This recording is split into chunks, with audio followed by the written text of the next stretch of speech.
آپ جانتے ہیں کہ 30 نومبر کے دن اسمبلی انتخابات کی رائے دہی کا دن ہے اور مجلس اتحاد المسلمین نے دوبارہ جناب اکبر الدین اویسی صاحب کو حلقہ اسمبلی چندرائن گٹا سے اپنا امیدوار بنایا ہے اور الحمدللہ چندرائن گٹے کی عوام نے محترم جناب اکبر الدین اویسی صاحب کو آپ نے اللہ کے فضل و کرم سے 1999 کے اسمبلی الیکشن سے ان کو آپ نے ہر الیکشن میں کامیاب اور کامران کیا اور انہوں نے حلقہ اسمبلی چندرائن گٹا کی عوام کے لیے بہت محنتیں کی، جستجو کی، بہت سی قربانیاں ان کو دینا پڑا، بلکہ چندرائن گٹے کی عوام اور غریب عوام کی ترقی کے لیے اکبر الدین اویسی کے اوپر جان لیوا حملہ بھی ہوا،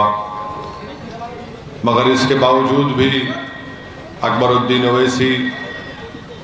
حلقہ اسمبلی چندرائن گٹے کی عوام سے بے پناہ محبت کرتے ہیں اور یہی محبت کا نتیجہ ہے کہ آپ دیکھتے ہیں کہ حلقہ اسمبلی چندرائن گٹا میں اکبر الدین اویسی نے یہاں پر تعلیمی اداروں کا سکولز جو قائم کیے ہیں اس میں ہزاروں غریب خاندان کے طلباء اور طالبات فری میں تعلیم حاصل کرتے ہیں۔ وہیں پر حکومت کی کوئی بھی اسکیم ہو جس کا فائدہ حلقہ اسمبلی چندرائن گٹے کی عوام کو بلا لحاظ مذہب ملت مل سکتا ہے، اس کے لیے بھی اکبر الدین اویسی اور تمام مجلس کے ذمہ داران اسمبلی حلقہ چندرائن گٹا کے جستجو کرتے ہیں، محنت کرتے ہیں اور بڑی کامیابی کے ساتھ حکومت کی اسکیموں کا اطلاق ہو یا اس کی عمل آوری ہو یا اس کا فائدہ چندرائن گٹے کی عوام تک پہنچانے کی پوری کوششیں کرتے ہیں۔ اور پھر یہی آپ کے رکن اسمبلی جو ایوان اسمبلی میں مجلس اتحاد المسلمین کے قائد مقننہ بھی ہیں، مجلس اتحاد المسلمین کی طرف سے چندرائن گٹا کی عوام کی طرف سے تلنگانہ کے غریب اور مظلوم عوام کی طرف سے، چاہے وہ دلت ہو، او بی سی سماج کا ہو، ہمارے ہندو بھائی یا بہن ہو یا مسلم اقلیت ہو، اکبر الدین اویسی کی زیر قیادت تلنگانہ کی اسمبلی ہو یا اس وقت کی آندھرا کی اسمبلی ہو، چیف منسٹر یا چندرا بابو نائیڈو تھا ہوگا یا پھر راجشیکھر ریڈی چیف منسٹر تھے یا کرن کمار ریڈی ہو یا روشیا ہو یا پھر اب کے چندرشیکھر راؤ ہو، اکبر الدین اویسی نے حکمت کے نام پر ایوان اسمبلی میں بزدلی کے مظاہرے نہیں کیے۔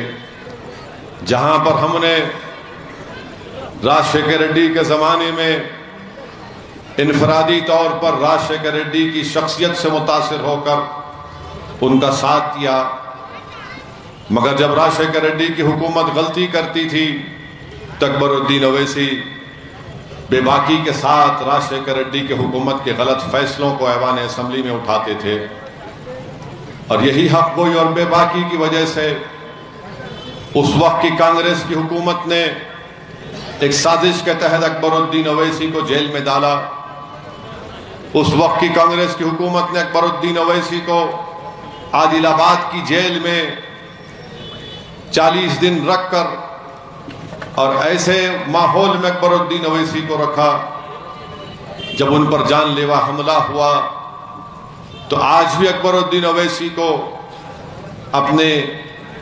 صحت کے لیے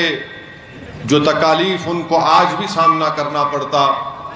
اس کے لیے فوراً طبی امداد کی ضرورت پڑتی ہے، مگر جیل میں اکبر الدین اویسی کو اس سے محروم رکھ دیا گیا۔ مگر جب جیل سے نکلے تو کانگریس سمجھ رہی تھی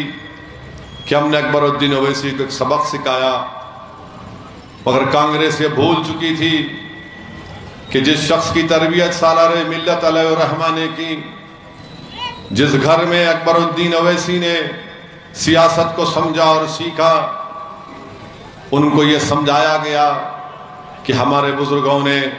مجلس کے لیے 1957 میں 11 مہینے کی جیل کی صحبتوں کو عبدالواحد اویسی نے برداشت کیا۔ میرے عزیز دوستوں اور بزرگوں، دنیا نے دیکھ لیا کہ ایک کمزور اور زخموں سے چور جب اکبر الدین اویسی جیل سے نکلا اور ایوان اسمبلی میں گیا تو کرن کمار ریڈی حیرت میں رہ گیا، آنکھیں پھاڑ پھاڑ کر دیکھ رہا تھا کہ کیا وہ وہی شخص ہے جس کو میں نے جیل میں ڈالا تھا۔ کانگریس کے لوگ حیران تھے، اپنی زبان کتر رہے تھے کہ یہ تو اور بے باکی اور بے خوف ہو کر سچائی کو بیان کر رہا ہے۔